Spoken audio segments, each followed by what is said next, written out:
The laughter was louder than the thunder. Every note of the orchestra drowned her heartbeat. Every whisper sliced like a blade. Lady Evelina Langford stood beneath the golden chandeliers, her gown the color of wilted roses, elegant, fading, forgotten. Rain slid down the windows like tears no one dared shed. Beyond the glass, carriages lined Grosvenor Square, and inside, London's finest twirled and smiled, pretending not to see her, pretending not to remember. But they did. They remembered the scandal, the letter, the broken engagement that once brought the ton to its knees. "Is that her?" a lady murmured behind a fan painted with lilies. "The one who wrote to end it?" "No, my dear. The one who wasn't supposed to be caught." Evelina kept her chin high, her gloved hands clasped tight, the fan trembling slightly. 7 years had taught her silence, the kind that bruised from within. From there, her eyes swept the room, the gilded mirrors, the fluttering gowns, the men in military coats. Somewhere among them was the life she could have had. She could still feel the weight of a ring that no longer rested on her finger. The musicians shifted into a waltz. Couples flowed to the center, laughter rippling like perfume through the air. She stood alone by the column, the one she always chose, near enough to be seen, far enough to be ignored. No matter how hard she tried, she couldn't escape the memory of the night he had promised her forever. 7 years ago, the Duke of Renford had kissed her hand beneath those same chandeliers and whispered, "You've no idea how the world will envy me." And then, the letter arrived. The memory came unbidden, a morning of lilacs and pale light. Her maid's trembling hands as she delivered the envelope, her own name on the front, written in her hand, or what looked like it. "My dearest Adrian," it had said, "I cannot marry you. My heart belongs elsewhere. Forgive me." She remembered how her voice broke as she read it aloud, how her father had said nothing, only poured himself a drink and murmured that it was for the best. She had gone to Renford House that very night. She had begged to see him, but the Duke had already left for the continent, and London had written her epitaph before she was 22. Now, years later, the scent of bergamot and candle smoke filled the air. She pressed her fan to her chest, willing her pulse to calm. Clara, her friend, the only one who still dared to speak with her, appeared beside her, eyes gentle with pity.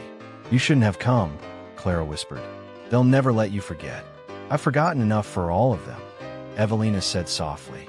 "I just want to see if the music still hurt." But then, the murmurs changed. A ripple of sound spread through the ballroom, growing louder, sharper. "He's returned. From Spain. The Duke of Renford is here." Evelina froze. The name struck like thunder. Before she could move, the double doors opened, and there he was. Adrian Hawthorne, Duke of Renford, stood in the doorway, rain still glistening on his coat, the flicker of lightning illuminating his face. He looked older, harder, a soldier carved by storms and silence. But his eyes, those gray eyes, found her across the room, as if pulled by fate. For a heartbeat, the world vanished. The orchestra faltered. Even the whispers died. And in that silence, the years between them collapsed. She turned away first. She had to. But her knees weakened, and the fan slipped from her fingers, the delicate ivory clattering against marble. Gasps followed like the echo of a gunshot.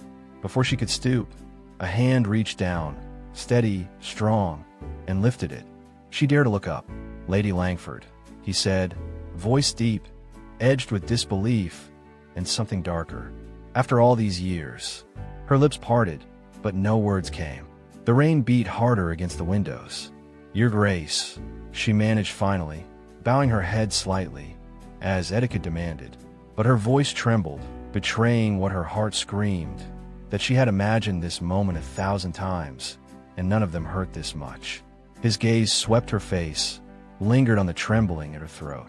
"I see London still finds amusement in ghosts," he murmured, "though some hauntings appear more vivid than I recall."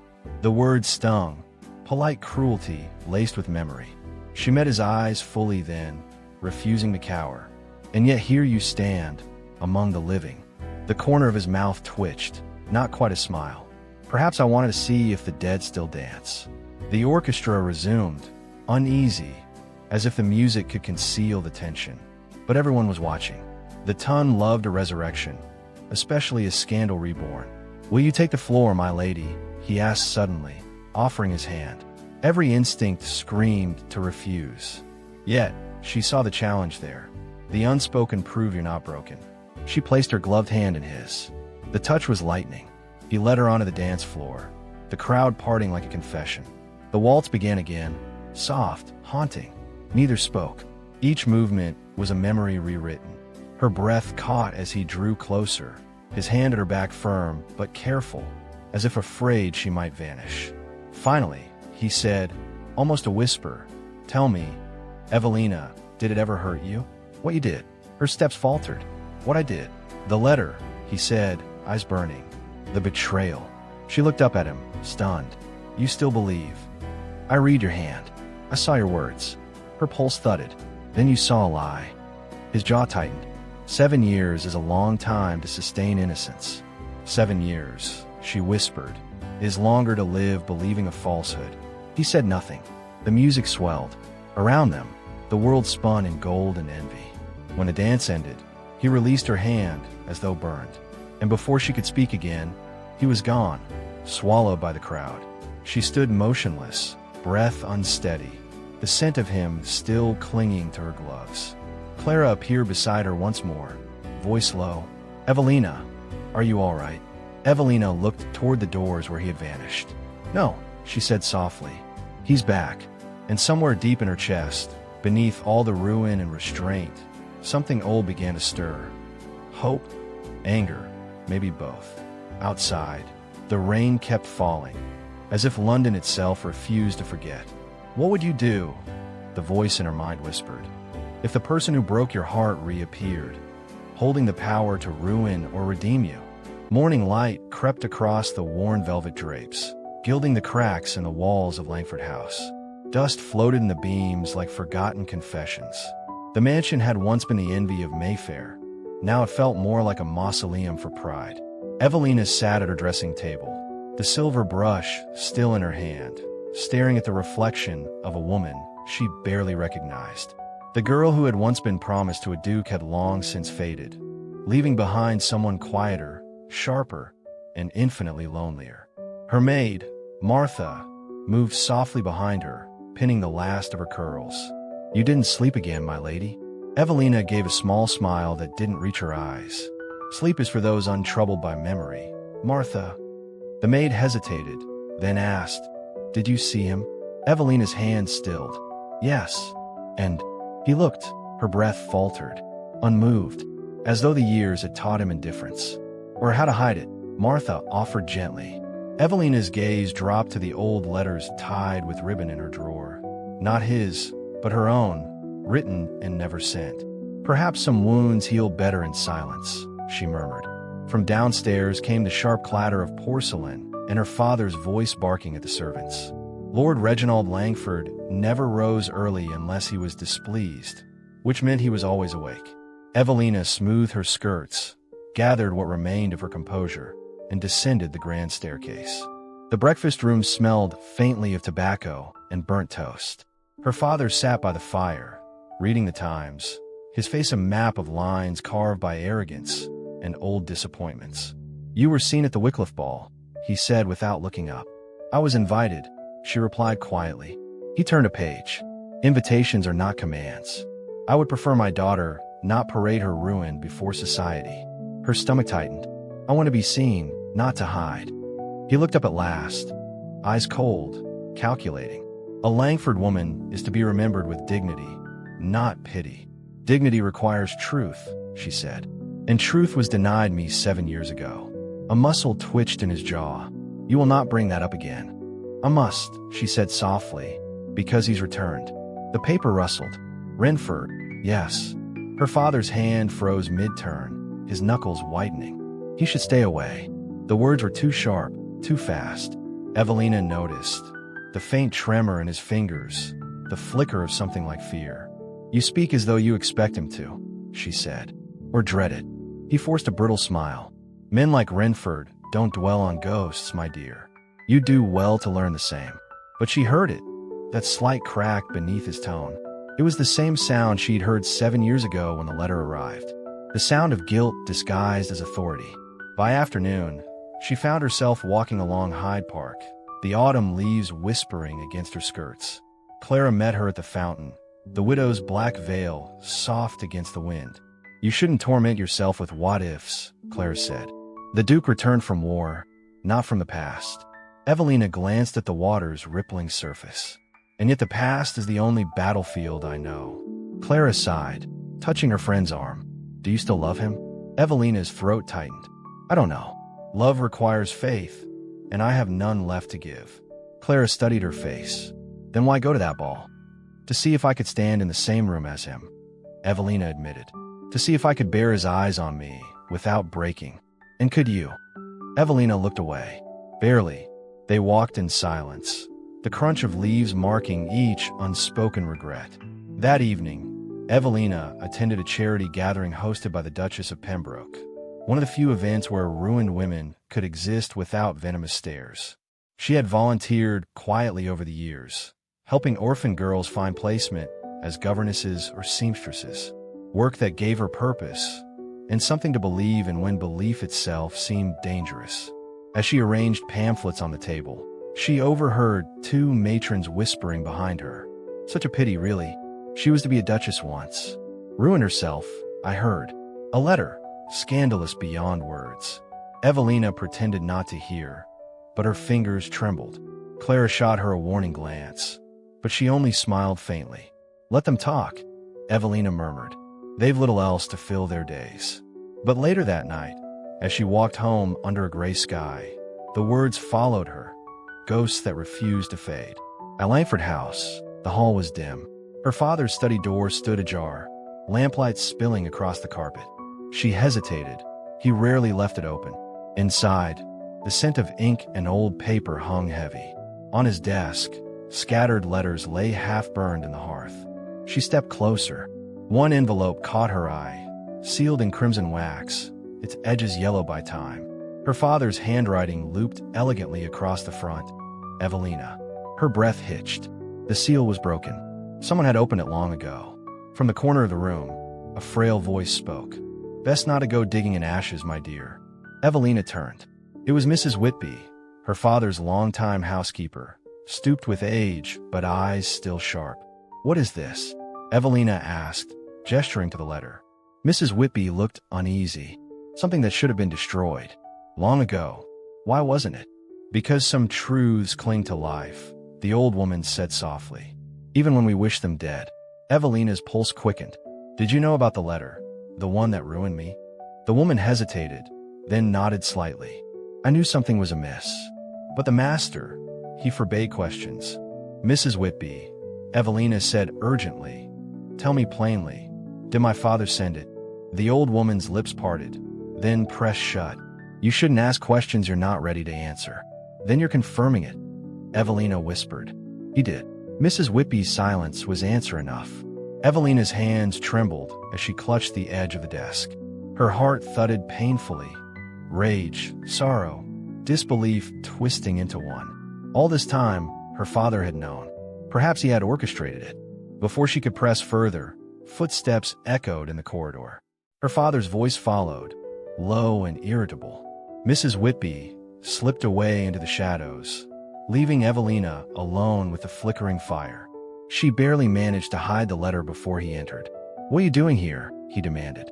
"I might ask you the same," she said evenly. "It's late." He studied her face. Too long, too searching. "Be careful, Evelina.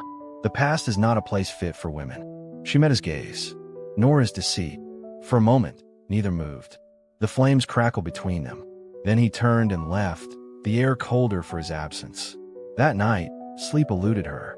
She sat by her window, watching the fog curl over the city rooftops. Below, the streets glimmered with lamplight. And somewhere, she imagined, the Duke rode through them again, perhaps thinking of her, perhaps not at all. She opened the drawer of her vanity and pulled out the ribbon-bound letters. With slow hands, she untied them.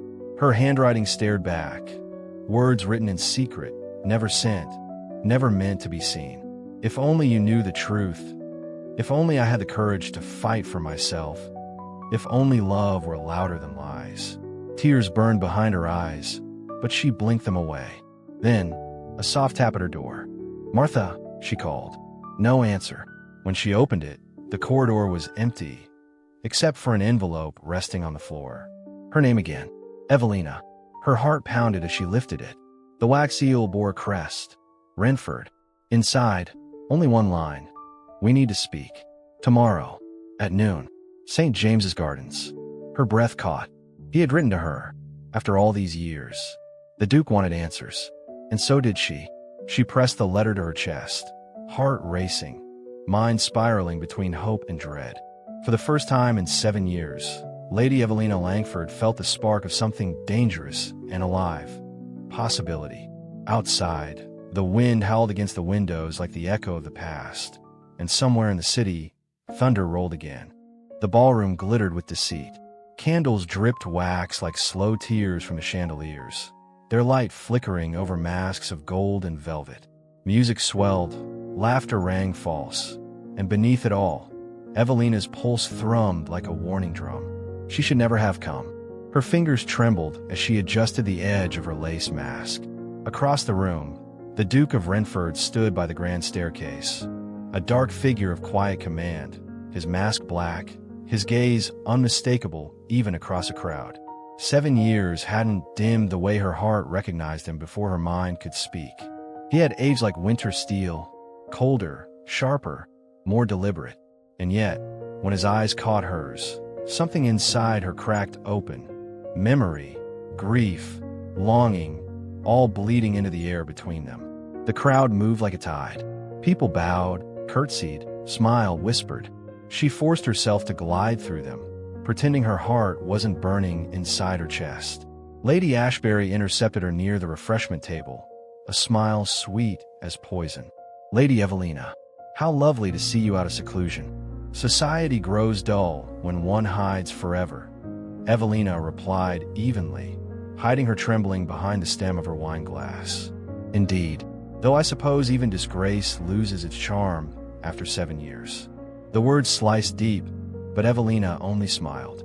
"Careful, my lady. Envy does not flatter you." Gasps rippled nearby, but she didn't stay to savor them. Her gaze had already drifted, back to the Duke, who now moved down the staircase, step by measured step. He was coming to her. Her pulse stumbled, her breath caught, and then he stood before her. "Lady Evelina," he said, voice low enough that only she could hear. "Your Grace." 7 years. And still his voice had the power to unmake her. She should have walked away, should have turned her back on the man who'd shattered her reputation with a single, brutal decision. But the truth, cruel, aching, was that she never had learned how to stop loving him. "You shouldn't be here," he said quietly. "Neither should you," she answered, lifting her chin. "Yet here we are." His eyes searched her face, as if memorizing it anew. "Why now? Why return to a world that devoured you?" "Because I'm done hiding," she whispered. "I didn't lie, Renford. I never betrayed you." His jaw tightened, a muscle flickering in his cheek. "You expect me to believe that now?" "I don't expect anything," she said, voice trembling despite herself. "I only want the truth to live where the lies once did." Before he could reply, a servant brushed past, whispering something into the Duke's ear. His expression shifted, something sharp, urgent. "Excuse me," he said curtly, and turned away. Evelina stood rooted in place, the music swelling around her. Her hands shook as she placed the glass back onto the table. The air felt too close, too heavy. Lady Ashbury's laughter rang out again, somewhere behind her. Every note felt like a needle. She slipped away from the crowd, her skirts whispering across marble, and found refuge in the dim corridor beyond the ballroom. There, away from the noise and light, she could breathe. She leaned against the wall, pressing her hands to her chest, feeling the rhythm of her heart. A voice spoke from the shadows. "You shouldn't have come." Evelina turned sharply. From the darkness, a man stepped forward. Lord Jonathan Harrow, the Duke's cousin. His mask hung loose in one hand, his expression unreadable. "Lord Harrow," she said coolly. "I was unaware this house forbade uninvited ghosts." He smiled faintly. "You always were too sharp for your own good. What do you want?" "To warn you," he said softly. The Duke is not the man you remember. The past still festers, and there are those who will use it to destroy you both. Her eyes narrowed. And you speak from concern? He took another step closer. I speak from knowledge. There are letters, Evelina. Letters that never reach their destination. Letters that could change everything. Her pulse stumbled. What do you mean? But he only smiled again, a secret tucked behind his gaze. Find the truth quickly, before it finds you first. He turned and vanished into the corridor's shadowed end, leaving her breathless, her thoughts racing. Letters. Could it be? She clutched the locket around her neck, the one she'd never removed, even when everything else had been taken from her. Inside was a tiny, folded scrap of the Duke's last note, the one ending their betrothal. His words had been cold, final. But if Harrow spoke truth, then perhaps that note hadn't come from him at all. Her hands trembled. Back in the ballroom, the orchestra struck a waltz. Guests twirled beneath chandeliers, masks glinting like sin. She re-entered, her mind spinning faster than the music. She needed to speak to the Duke again, to ask about the letters, to see his face when she did. But before she could move toward him, another figure intercepted her. The Duchess Dowager of Renford, his mother. Lady Evelina, the Dowager said, her eyes sharp as glass. I must admit, your courage, or folly, impresses me. Evelina curtsied. Your Grace, you should not have returned, the Dowager continued. The past belongs buried, not paraded in satin and lace. I seek only truth, not forgiveness, Evelina replied. Truth. The Dowager's lips curved faintly. Truth is a dangerous thing, child. Men have gone to war over less. Then perhaps it's time someone did. The Dowager's eyes glittered. An emotion flickered there, quickly hidden. Be careful what you awaken, Lady Evelina. Some ghosts do not rest quietly. Before Evelina could respond, a sudden commotion broke near the far side of the ballroom. Gasps, murmurs, the sound of breaking glass. The Duke was there, standing rigid, his expression storm-dark. A man lay at his feet, clutching his jaw, blood on his lip. Whispers spread like fire.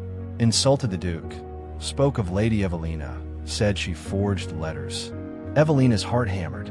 Renford's gaze found her across the chaos, fierce, unguarded. For a single heartbeat, the mask fell away. She saw pain, fury, and something deeper, protection. Then he turned, striding out of the room, ignoring the sea of startled nobles. She followed him, down the hallway, through the open door, into the chill of the garden.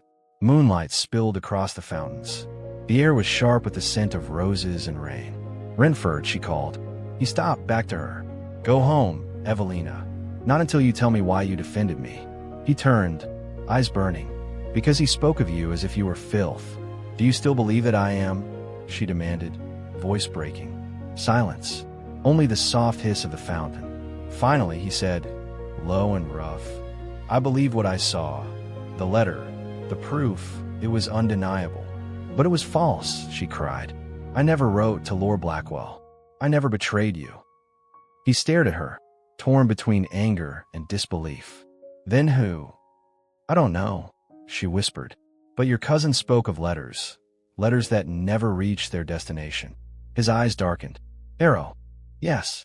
He said there are truths buried. Ones that could destroy us both. The Duke's jaw clenched. Then we will unearth them. Her breath caught. We. He stepped closer, the space between them charged, trembling. You were wronged. So was I. Whatever lies stand between us, we end them together. The letter burned. Even through the thin paper of her gloves, Evelina could feel it. The heat of betrayal. The weight of 7 years pressed into wax and parchment. She hadn't meant to find it. She hadn't even known it existed until that morning when the servant, trembling and pale, slipped it beneath her door at Langford House with only 2 words whispered, from Renford. Now, alone in her chamber, candlelight trembling across her face, Evelina stared at the seal. The Duke's crest, blackened and smeared, as though pressed in haste. Her pulse hammered, her vision blurred. She broke the seal. My dearest heart. The words blurred before her eyes. Forgive me. I write not as a man of reason, but as one consumed by love and regret. The letter that reached me, the one bearing your name and another's, I now know it to be false. My world has been built on a lie. I would have come sooner, but I feared what my return might cost you. If ever you can forgive me, meet me where we first danced, beneath the ash tree on the eve of May. Her breath caught. The ink was faded, the date smudged. 7 years ago, he had written to her. He had tried to make it right, and someone had stopped that letter from ever reaching her. The room tilted. She clutched the desk to steady herself.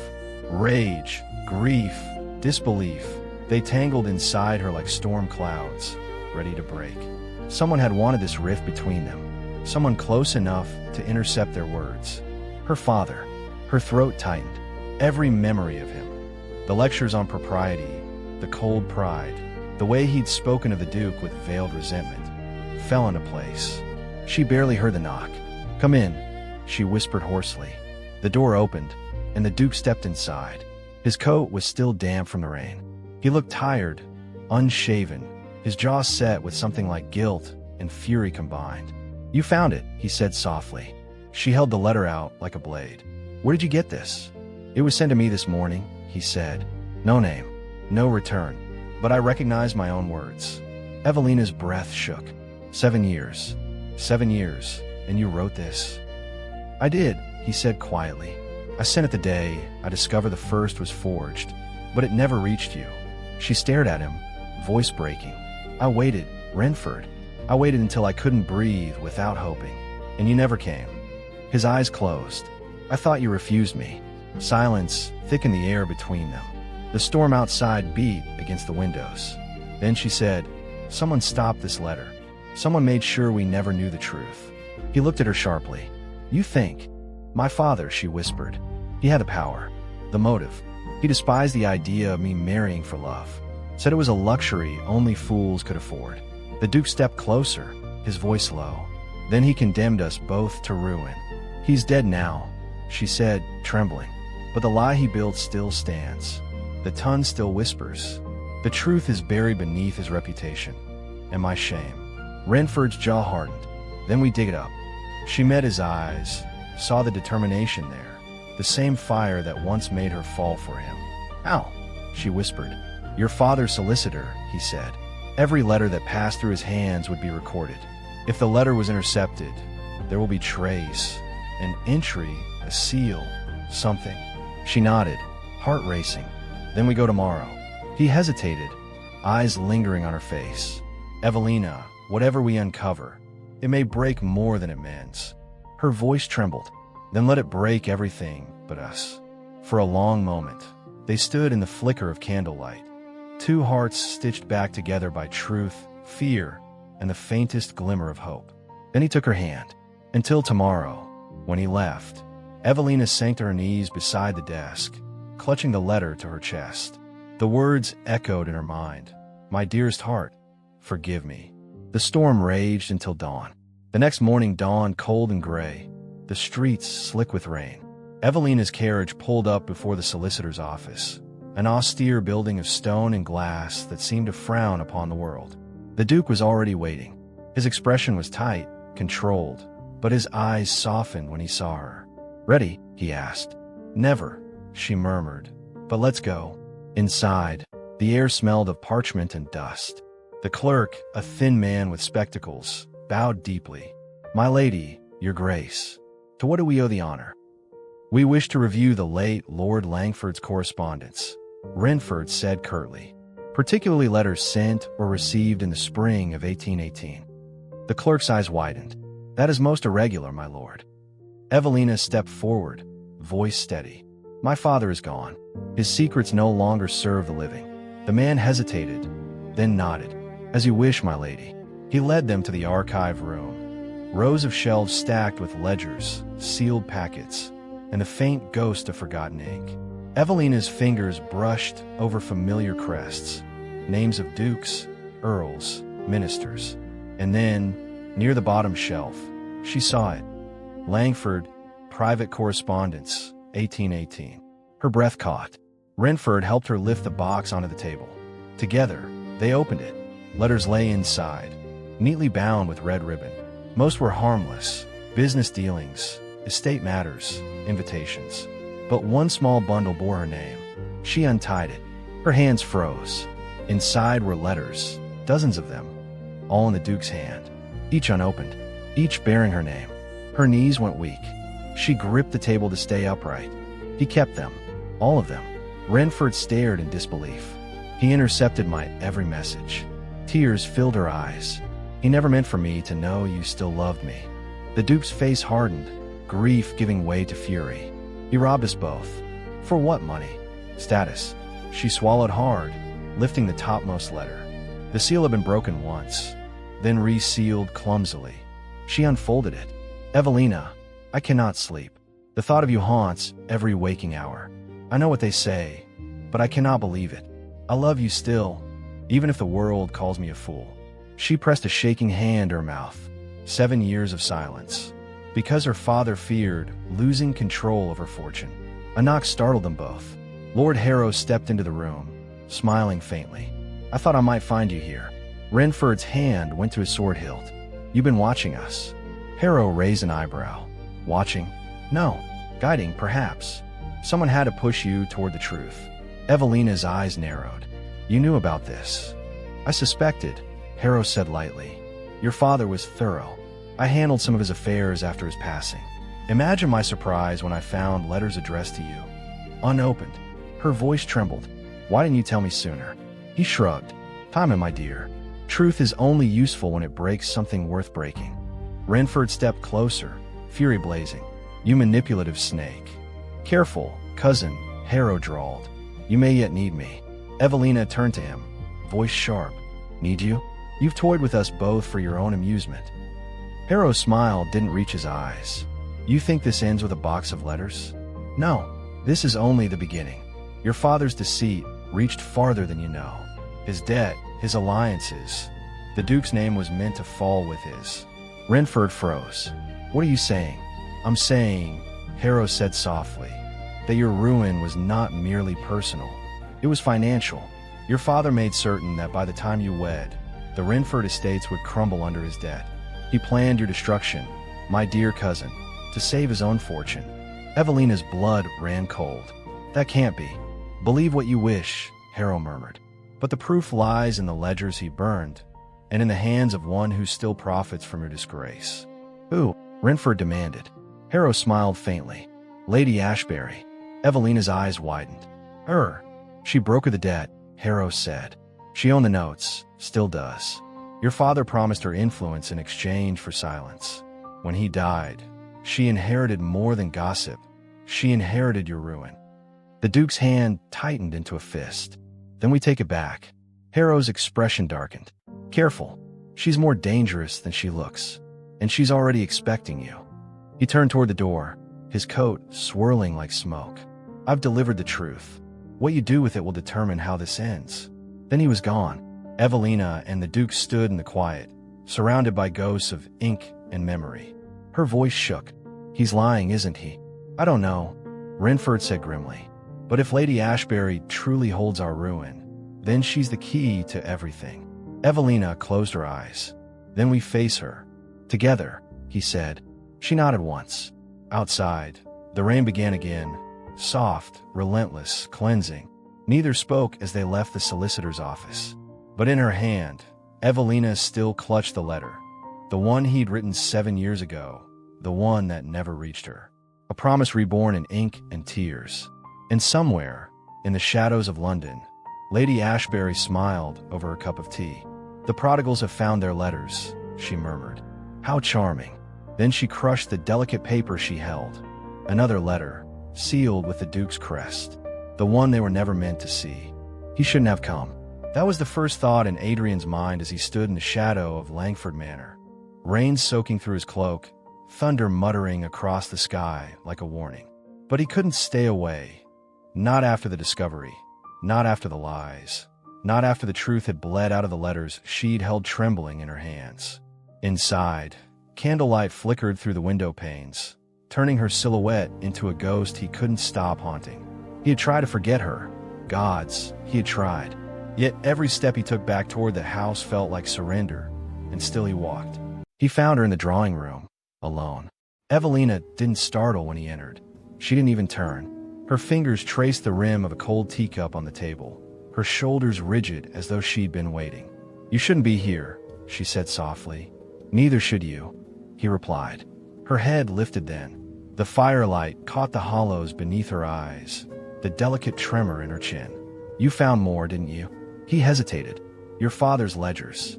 Harrow was right. The debts, the arrangements, he tied my estates to his downfall. If I had married you then, Renford would have fallen with Langford. Her face crumpled, just for a heartbeat. He destroyed us to save himself. "Yes," Adrian said bitterly. "And it worked." The silence stretched, thick and heavy. Then she whispered, "So what now? You've seen the proof. You've seen what he did. Do you hate me for his sins?" His chest tightened. "I don't know what I feel anymore." She looked at him then, really looked, and something broke open between them. "I loved you," she said. "Before the world turned cruel, before the whispers, before I learned that love could be a weapon. And still, I love you against all reason." He crossed the room in 2 strides, stopping inches away. "Don't." "What?" "Because if you say it again, I'll believe it." She lifted her chin, eyes shining with unshed tears. "Then believe it." His hand rose, hesitated, then cupped her face, thumb brushing the tear that escaped down her cheek. Her breath caught. The fire hissed. "I searched for you in every letter I wrote," he said. "In every battle, every silence. And when I thought you betrayed me, I let it turn me into something I swore I'd never become." "What did you become?" "Cold, like your father." Her lips trembled. "Then be warm again, even if only tonight." He kissed her. It wasn't soft. It wasn't polite or proper, or the kind of kiss the tongue would bless. It was desperate. Years of grief and longing and guilt colliding like thunder. Her hands fisted in his coat. His breath mingled with hers, rough, uneven, aching. When they broke apart, she was crying. "This changes nothing," she whispered. "It changes everything," he said. Before she could answer, the door burst open. Clara stood there, breathless, rain dripping from her cloak. "Evelina." Her eyes widened when she saw them. "Oh, God forgive me." Evelina stepped back, wiping her tears. "What is it?" Clara's voice trembled. "It's your father's solicitor. He's dead." Adrian froze. "Dead?" Clara nodded. "Poisoned. They found him in his study not an hour ago." Evelina swayed, gripping the back of a chair. "But we saw him yesterday." "I know," Clara said. "They say it was self-inflicted," but she hesitated. "There was a note, addressed to you." Evelina's pulse roared in her ears. "Where is it?" Clara reached into her cloak and produced a sealed envelope. "The constable gave it to me before the crowd gathered." Evelina tore it open. Inside was a single line, scrawled in a shaky hand. "Forgive me, my lady. I kept the letters because I was paid to, but I was not the only one." Her vision blurred. "Paid by whom?" Adrian took the note, scanning it. "Lady Ashbury." Clara frowned. "You're sure?" "I'd wager my title on it," he said darkly. "She financed Langford's debts. She would have wanted leverage." Evelina whispered. "She's hosting a supper tomorrow. Half the ton will be there. Then we go." Adrian said. "We end this." Clara's face paled. "You'll be walking into her web." He met Evelina's gaze. "Then let her spin it. This time, we pull the strings." Lady Ashbury's mansion glittered like cinderest in silk. Chandeliers burned bright as stars. Laughter rippled through the corridors, and every noble face hid a secret behind its smile. Evelina entered on the Duke's arm, chin high, gown of midnight blue, the color of defiance. The room went still for a fraction of a second. The disgraced heiress and the forsaken Duke had returned. Together, Lady Ashbury glided toward them, her smile too smooth to be real. "My, what an unexpected pleasure." "Forgive the intrusion," Adrian said, voice calm but sharp. "We came to thank you." Her brows lifted. "Thank me for preserving my ruin so beautifully," Evelina said, her tone like lace over steel. "It takes talent to destroy 2 reputations with a single forged letter." A ripple of whispers moved through the crowd. Lady Ashbury's smile didn't falter. "I have no idea what you mean." "Of course you do," Evelina said softly. "You financed my father's debts. You controlled his silence. And when he died, you inherited his secrets." The older woman's gaze flicked to the Duke. You're accusing me of something quite dangerous, Your Grace. Adrian stepped closer. Then prove me wrong. She tilted her head, eyes gleaming. And what if I don't wish to? The room went silent. Every whisper died. Every gaze fixed on them. Evelina took a deep breath. You used my father's fear to destroy me. But you made one mistake. Oh, you underestimated what remains of my name. From her reticule, Evelina withdrew a folded page. The solicitor's confession. She held it up for all to see. This was found in his study. He admits to intercepting our letters for payment. And though he took his own life, he named the one who bought his silence. Ashbury's expression flickered. For the briefest second, Adrian caught it. You look pale, my lady. Her composure cracked. You have no proof that I... The ledgers say otherwise. He cut in. Your signature appears beside every debt, every bribe, every silence. Gasps spread like wildfire. Ashbury's eyes darted toward the door. Then to Harrow, standing near the back of the room, smiling like a viper in velvet. Evelina followed her gaze, and realization struck like lightning. It was you, she whispered. Harrow's smile widened. Partly. The crowd turned. He strolled forward, glass of wine in hand. Lady Ashbury financed it, yes. But who do you think arranged the correspondence? Who slipped the letters from post to desk? Who convinced your father that marrying you to Renford would bankrupt him? Adrian's eyes blazed. You, clever cousin, Harrow said with mock admiration. You finally caught up. Evelina's voice trembled. Why? Why ruin us? He lifted his glass. Because, my dear, I wanted the title. And I couldn't have it while you were promised to him. Adrian took a step forward, fury coiled tight in every muscle. You orchestrated everything. My exile, her disgrace, our silence. And it worked beautifully, Harrow said. Until you both grew sentimental. Ashbury hissed. You promised me the Langford dowry. And you had it. For a time, Harrow said coolly. But I never promised permanence. He turned back to the Duke. You always thought honor would save you. But honor is a blade that cuts both ways.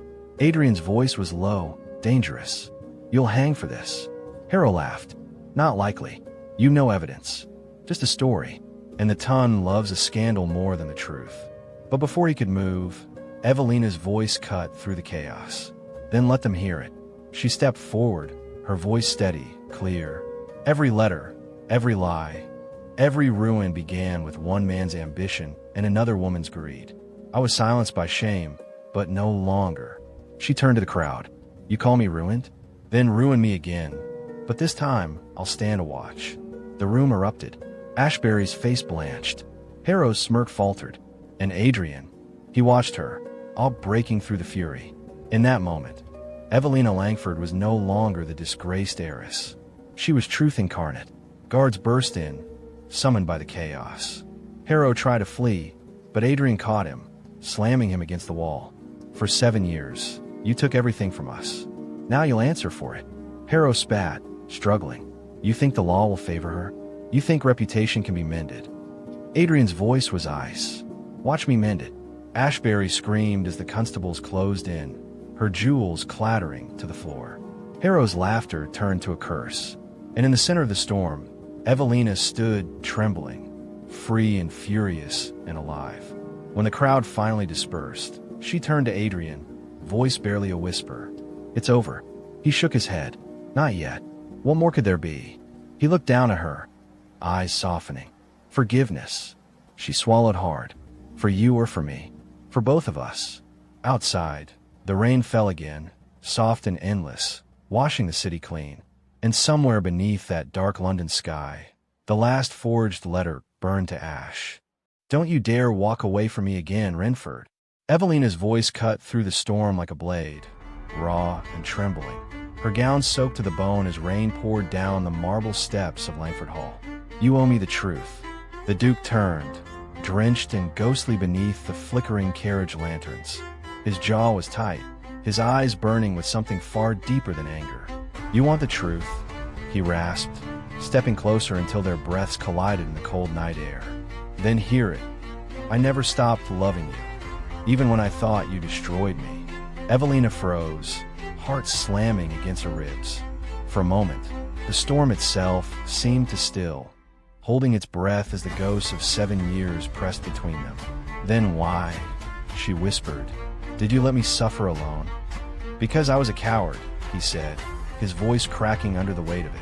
"Because believing the lie was easier than facing what it made me. A man too proud to see the truth before him."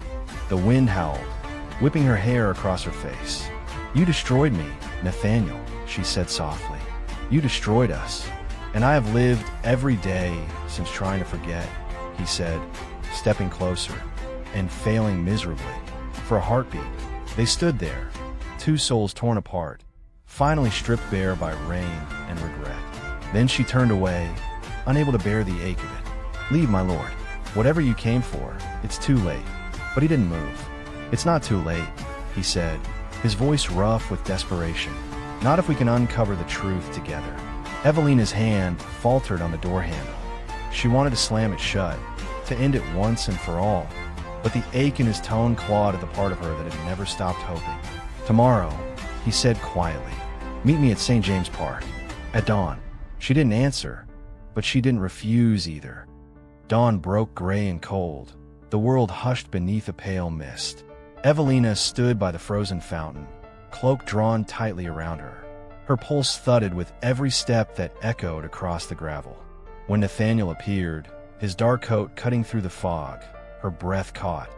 Not from longing, but from the fear that came with wanting him still. "I thought you might not come," he said. "I almost didn't." He stepped closer, his voice low. "You said you wanted the truth. Then we start here, with the letter." He reached into his coat and withdrew a worn envelope. Its edges yellowed, its seal cracked. Evelina's heart lurched. "How did you?" "I found it," he said, "in your father's old study, hidden behind a false drawer." Her hands trembled as she took it. The paper smelled faintly of smoke and ink, and the ruin of her life. She unfolded it slowly, eyes scanning the familiar handwriting.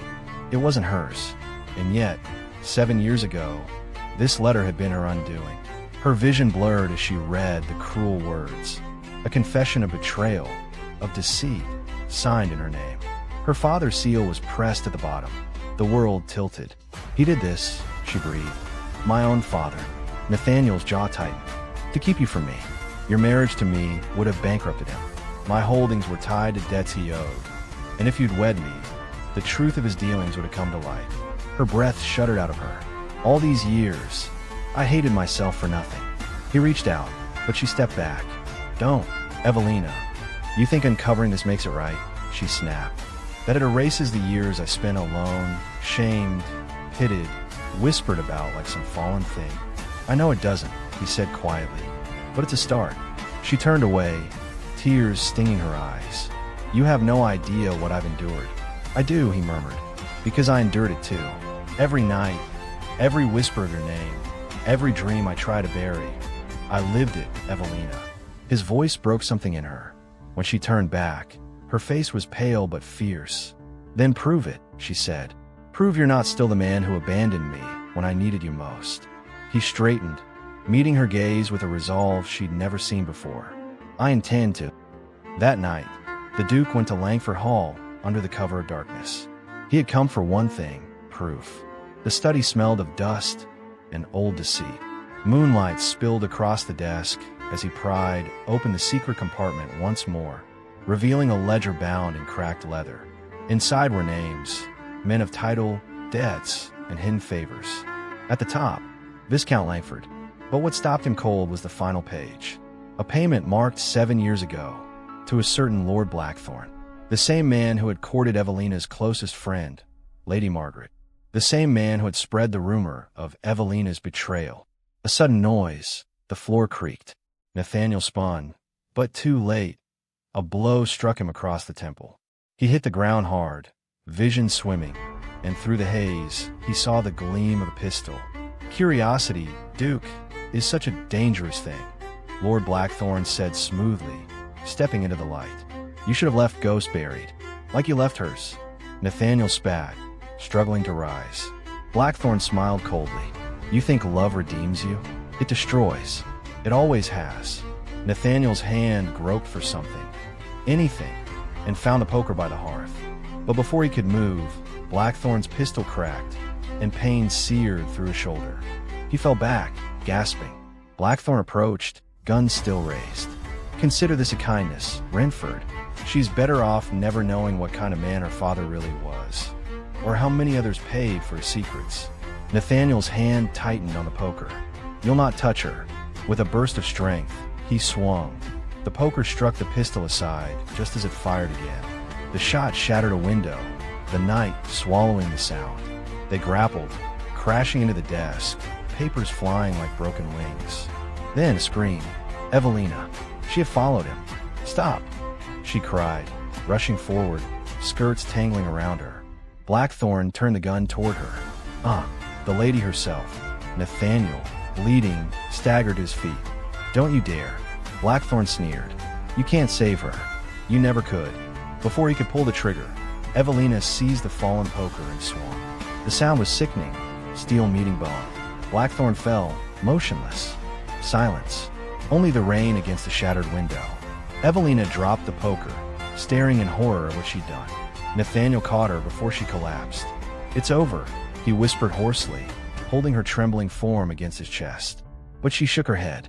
"No, it's only beginning. The Ton will never forgive this." He pressed his forehead to hers, blood and rain mingling. "Then let them whisper. Let them damn me if they must. You saved me again." Her voice broke. "And who will save me?" He looked at her then, not as the Duke, not as the man who'd once judged her, but as the one who'd die before letting her fall again. "I will," he said simply, "even if the cost is everything." The fire crackled in the ruined study, casting their shadows against the wall. Two figures bound by love, guilt, and the ghost of a letter that once tore them apart. Outside, the storm raged on, but for the first time, neither of them ran from it. "His blood is on your hands, my lady." The word struck Evelina like a lash. The magistrate's voice echoed through the great hall of Langford Court, slicing through the murmurs of assembled nobles and servants. Nathaniel lay in the adjoining chamber, pale and fevered, the pistol wound festering from the night before. And now they wanted her confession. She stood trembling, her gown tore at the hem, the scent of smoke and iron still clinging to her. "It was self-defense," she said hoarsely. "He would have killed us both." Lord Kensington, her father's oldest ally, rose slowly from his seat. "And yet the Duke is dying, the Viscount is dead, and your father's estate lies under scandalous ruin." His cold eyes fixed on her. "Tell me, Lady Evelina, what sin of yours cursed this house so completely?" A ripple of laughter from the Ton. Sharp, cruel, the kind that cuts deeper than any blade. Evelina lifted her chin. "The only sin I ever committed," she said softly, "was loving a man who believed a lie." The chamber door burst open. "Enough," came a rough voice. "Nathaniel." The Duke stood in the doorway, unsteady, one arm bound in bloodied linen. He looked half ghost, half god, pale from pain but burning with defiance. Gasps filled the hall as he strode in. "If there is guilt to be laid," he said, his voice low and fierce, "lay it on me. I sought the truth and found rot. I broke into a dead man's study. I uncovered deceit buried by the Ton's most respected. If that is a crime, then so be it." The magistrate frowned. "You are in no condition to speak." "Then I will bleed for her if I must." His eyes found Evelina's. For a heartbeat, the world fell away. Kensington scoffed.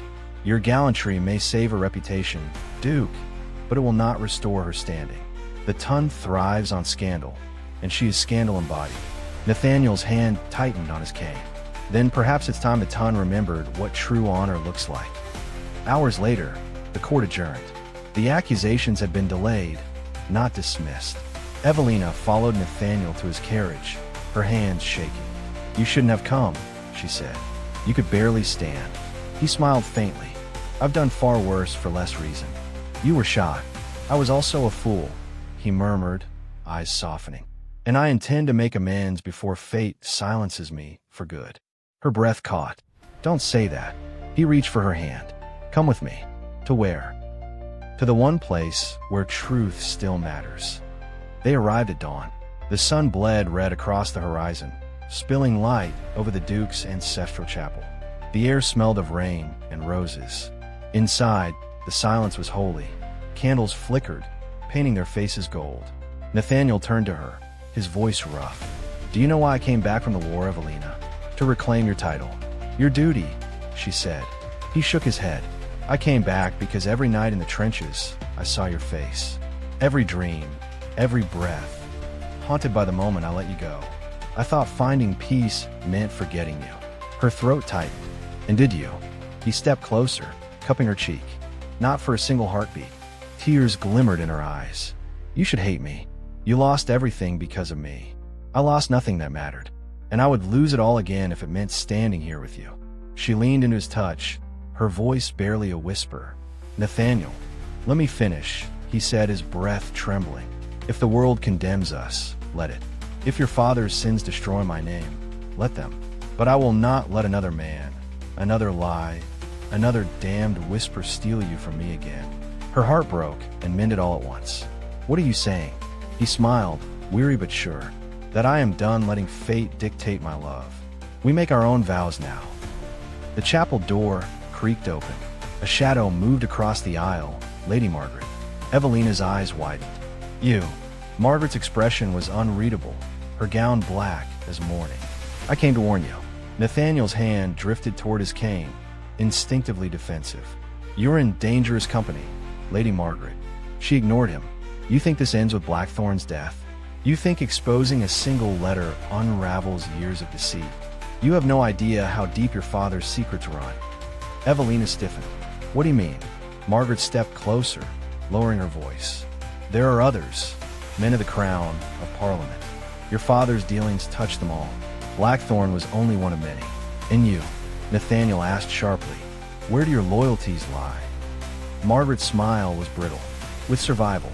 And if you value yours, you'll burn that ledger before it burns you." She pressed a folded note into Evelina's hand. "They'll come for it before nightfall." "Who?" But Margaret was already turning away.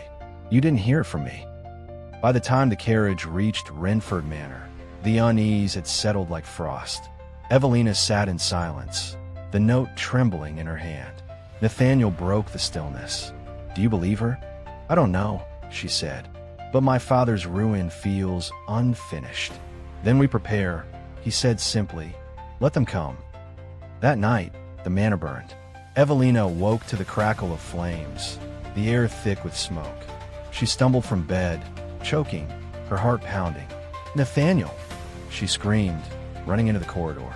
The fire roared up the grand staircase, devouring velvet drapes and portraits of old Renfords. Somewhere through the chaos, she heard his voice. "Evelina."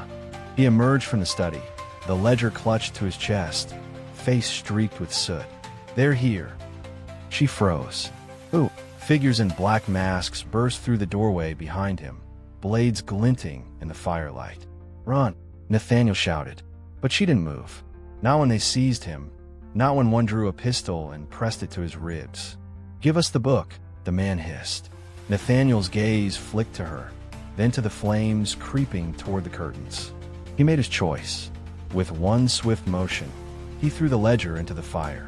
The masked man cursed, lunging for it, but the pages were already curling to ash. "No!" The gun fired. Evelina's scream tore through the inferno. She dropped beside Nathaniel as the men fled, the pistol clattering to the floor. Blood soaked her hands. "Stay with me," she begged. "Please stay with me." His lips curved faintly. "I told you, I'd burn the world for you. Don't you dare leave me."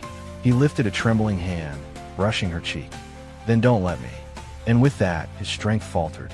Evelina pressed her forehead to his chest, sobbing as the flames closed in. The world roared around her, but she heard only his fading heartbeat. Hours later, the rain came again, too late to save the manor, but enough to wash away the smoke.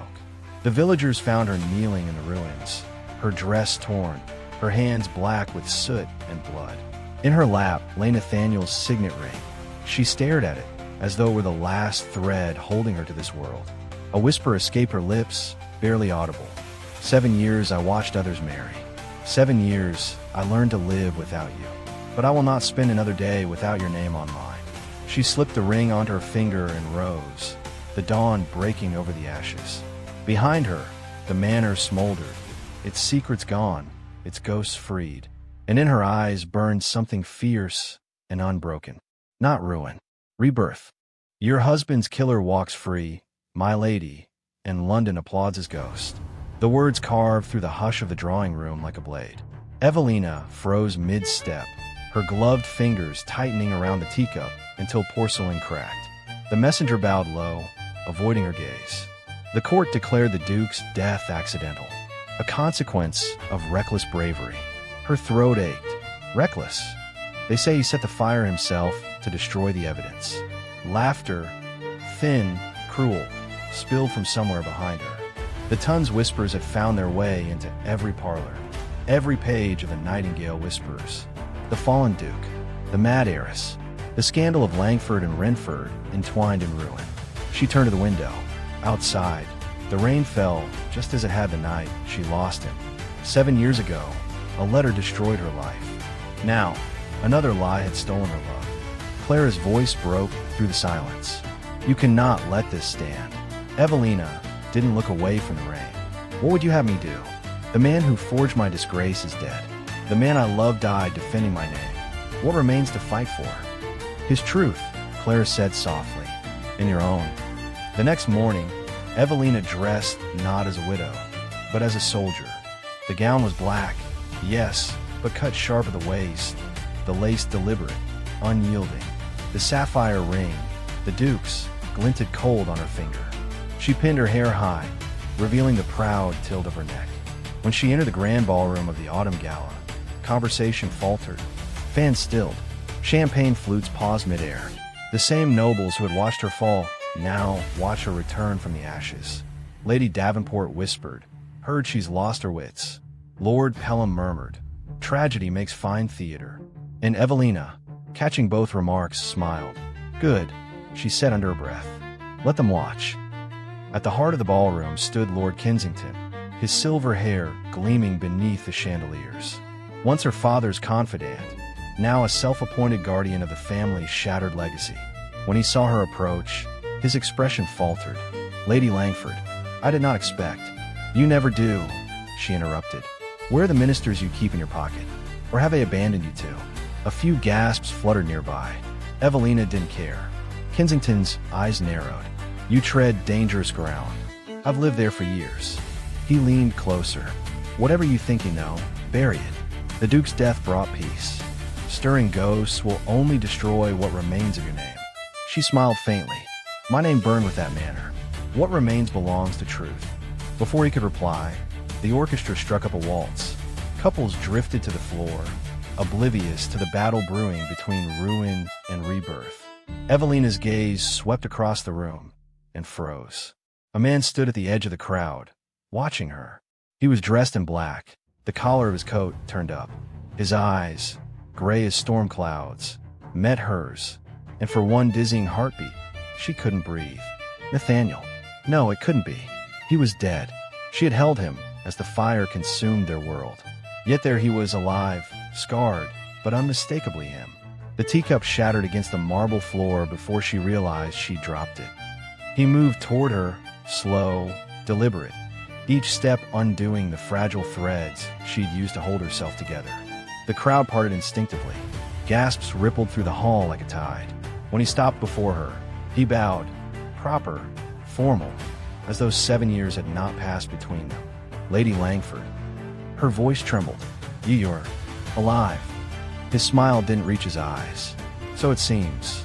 She took a half-step closer. They said you burned. They said what they were told to say. He cut in. And you believed them. Her hand trembled. You left me to grieve a grave that didn't exist. I had no choice, he said, voice rough. The men who set that fire would have killed you next. I'll let the world think me dead, so I could root them out. Her pulse thundered. And did you? He looked away. Not all. The music swelled around them, an elegant waltz masking the tension between their words. Evelina's anger flared, hot and brittle. You let me stand trial for your sins. You let them call me mad. I let them, he whispered, stepping closer, because it was the only way to keep you alive. Alive. Her voice cracked. I was a ghost, Nathaniel. Breathing, but buried. His eyes softened. Then let me bring you back. She wanted to strike him, to weep, to collapse into his arms and curse him all at once. Instead, she turned sharply. "Meet me in the chapel at midnight. If you speak truth, prove it." The clock struck 12. Rain drummed against the stained glass windows of the ruined chapel, each drop a whisper of the past.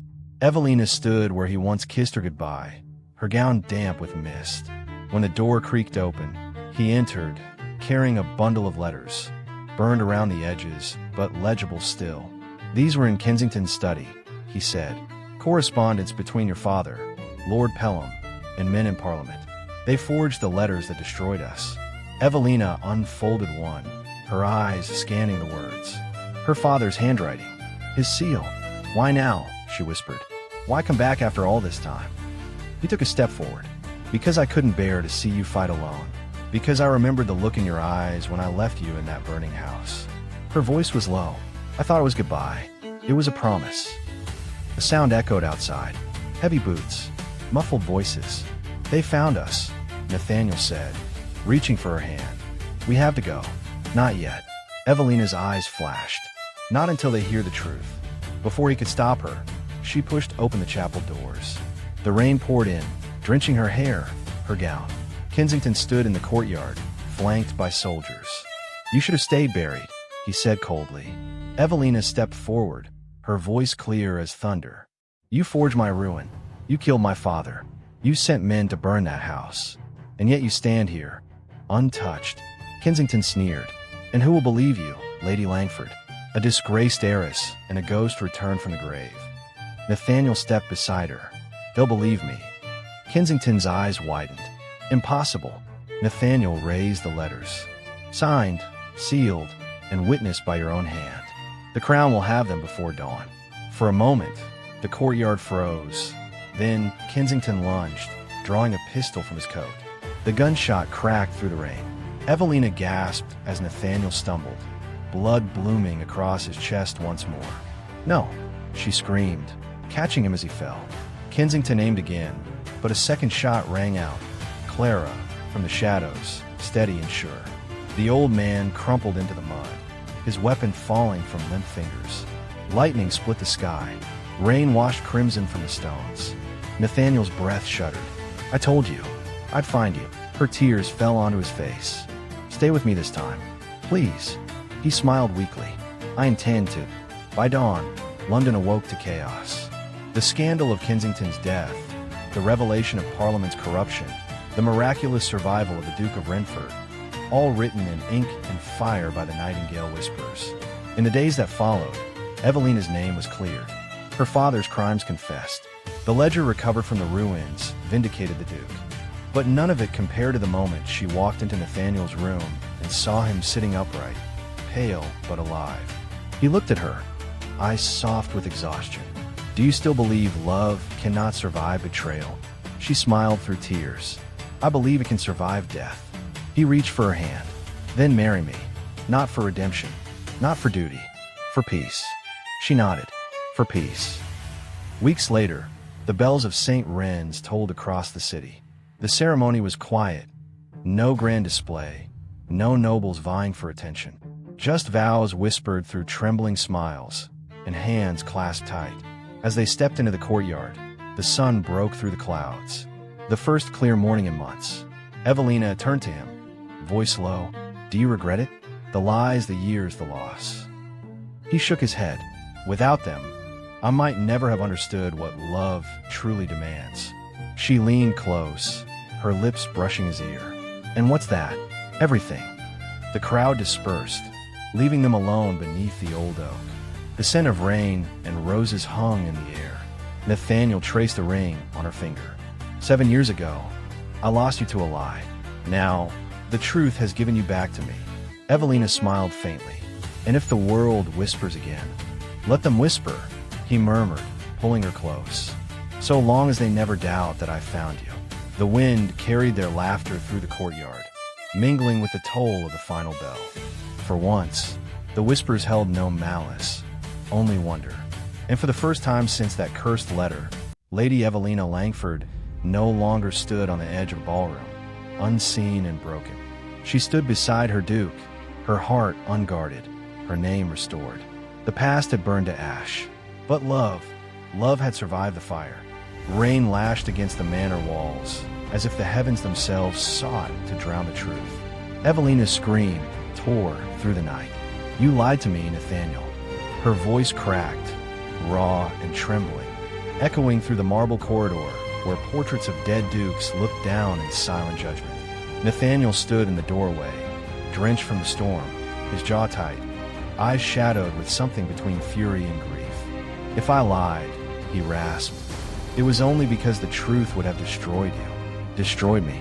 She took a step forward, hair clinging to her tear-streaked face. "You destroyed me the day you walked away. 7 years, Nathaniel. 7 years I lived with your silence." Lightning cut across the sky, throwing his face into sharp relief. Haunted, scarred, noble still. "I fought for you," he said quietly. "Every day of those 7 years, I fought the memory of you. And I lost, every damn time." Evelina's fingers trembled as she clutched the forged letter, the one her father had written to end their love. "And yet, you believed this over me." She held it up like a weapon, the ink smeared by rain and tears. "Was I so easy to doubt?" His breath caught. "You think I didn't question it? I read that letter 1,000 times. I burned it, rewrote it in my head, tried to find your voice in every word. But all I heard was silence." Her laugh was hollow, breaking at the edges. "You wanted to believe I betrayed you. It made it easier to forget me." He stepped closer, slow, deliberate. "If forgetting you were easy, I'd be free by now." She backed away until her spine hit the wall. "Don't," she whispered. "Don't come any closer." But he did. His hand brushed against the wet curls of her temple. "Tell me," he murmured, "how do I stop wanting the one thing I swore to hate?" The air between them hummed, thick with unsaid words. She turned her face away, though her pulse betrayed her. "By remembering what your hatred cost us." He flinched as if struck. Then, quietly, "I remember. Every night." The hall fell into silence, but for the thunder outside. Somewhere down the corridor, a door creaked open. Lady Ravenshire's stood there, her expression cold, satisfied. "I warned you, Evelina," she said. "Some wounds are meant to fester, not heal." Evelina's eyes widened. "You?" "Oh yes," Lady Ravensshire interrupted, stepping into the light. "It was I who found the letter in your father's study. I only added a few sentences to make sure the Duke understood where your loyalties truly lay."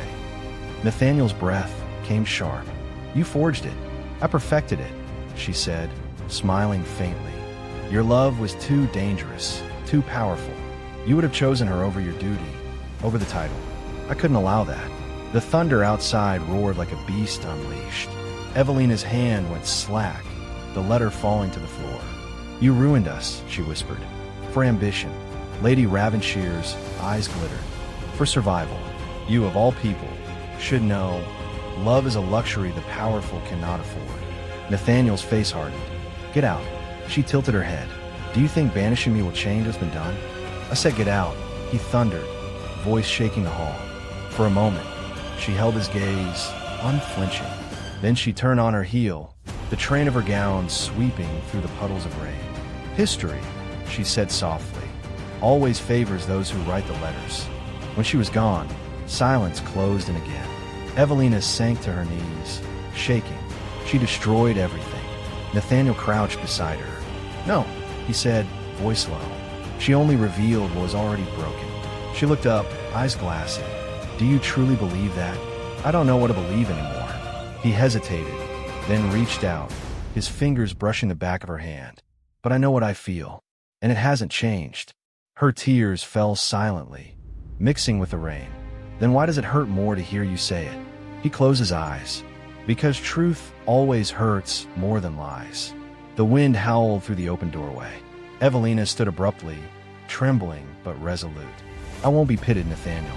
I won't be your penance." He rose, following her. "And I won't let you vanish again.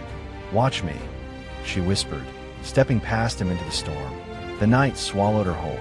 Nathaniel stood in the doorway long after she disappeared, rain soaking through his coat, eyes fixed on the path she'd taken.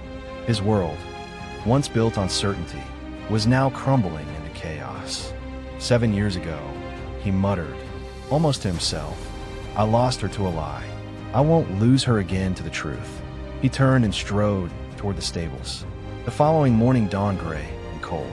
Evelina rode hard across the moors, wind biting her face. She didn't know where she was going, only that she couldn't stay.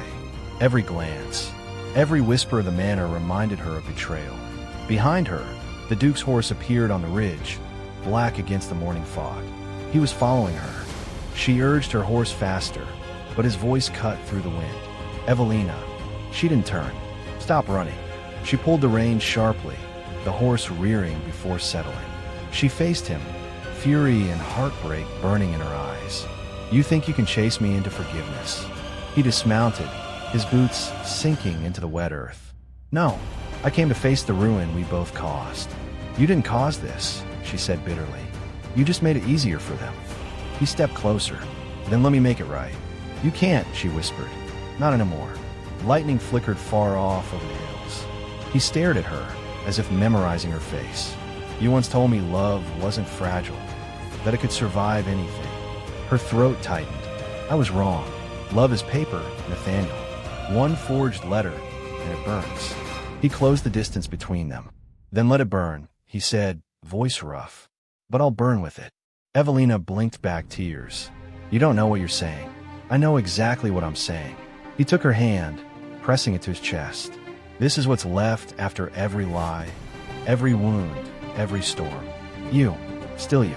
For a heartbeat, the world fell away. The wind, the rain, the ache. Only them, bound by something neither time nor deceit could kill. Then she pulled her hand free. If you truly love me, she said, voice trembling, you'll let me go. He stared at her for a long, unbearable moment, then nodded once, pain flickering through his eyes. Then go. But know this, Evelina Langford, if fate gives me even one more chance, I won't waste it. She turned her horse and rode into the mist, her silhouette fading into gray. The Duke stood there until she vanished from sight, rain soaking his hair, his coat, his very soul. Then, slowly, he bent to pick up the letter she had dropped in the mud, its ink running, its lies dissolving beneath the storm. And for the first time in 7 years, he whispered, not to the heavens, but to the ghost of her presence still lingering in the air. I found you, and I lost you again. The ballroom gasped as Evelina's voice cut through the thunder. 7 years ago, you called me liar. Tonight, I call the truth.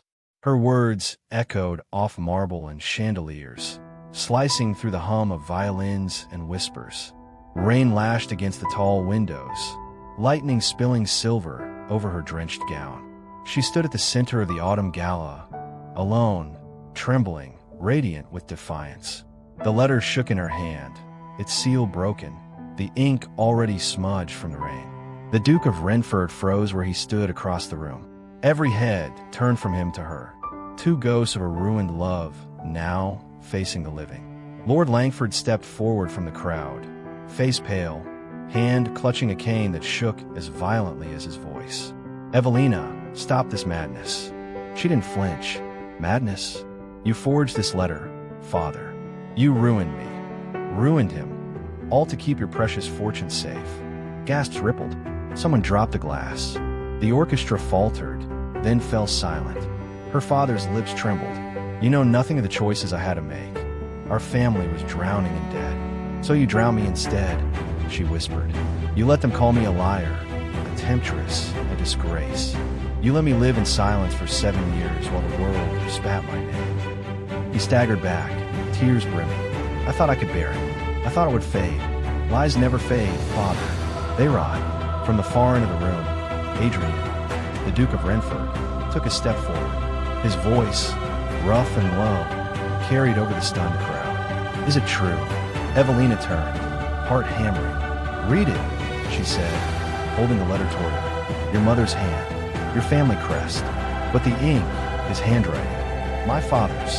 He took the paper, eyes scanning each line. His jaw tightened as realization hit. His gaze lifted, storm gray eyes meeting hers. And in them, she saw the years of anger breaking apart like waves against truth. You never wrote this, he said quietly. No. Lightning flared. Silence followed. Then Adrian spoke again, louder, his voice thick with regret and awe. 7 years I searched for peace, but I only found you." The crowd stirred, 100 murmurs weaving through the air. But he didn't look away. He crossed the room, every step deliberate, cutting through rank and rumor alike. When he reached her, he stopped only inches away. Rain pounded the windows, thunder rolling like applause.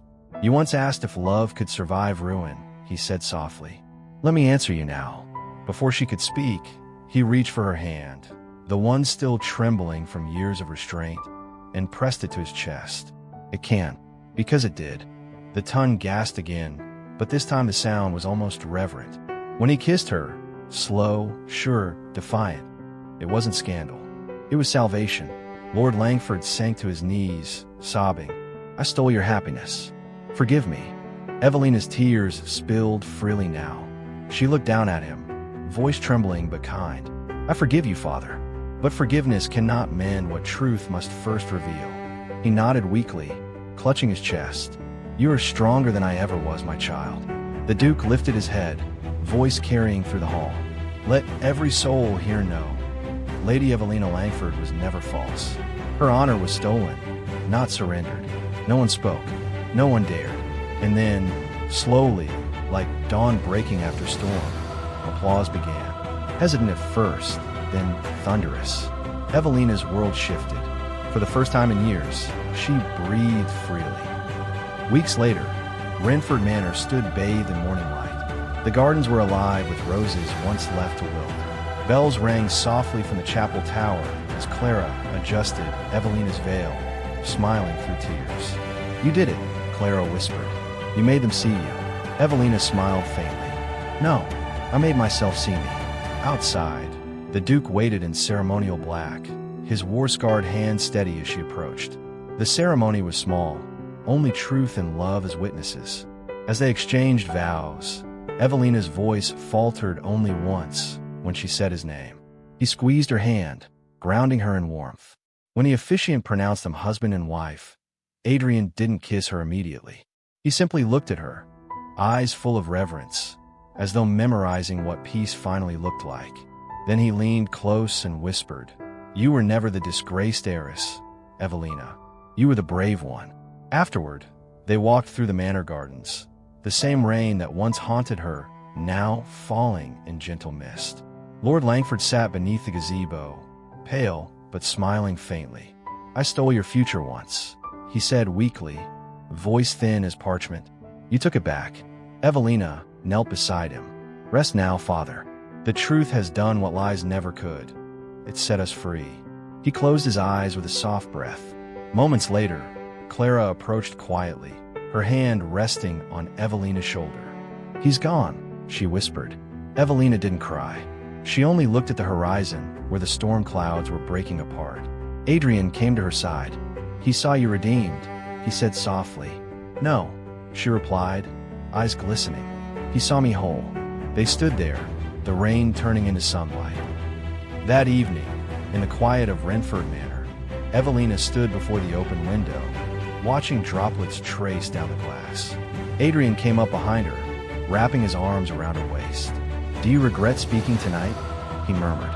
She shook her head. "No. For years I thought silence was strength. But truth is the only voice that never trembles."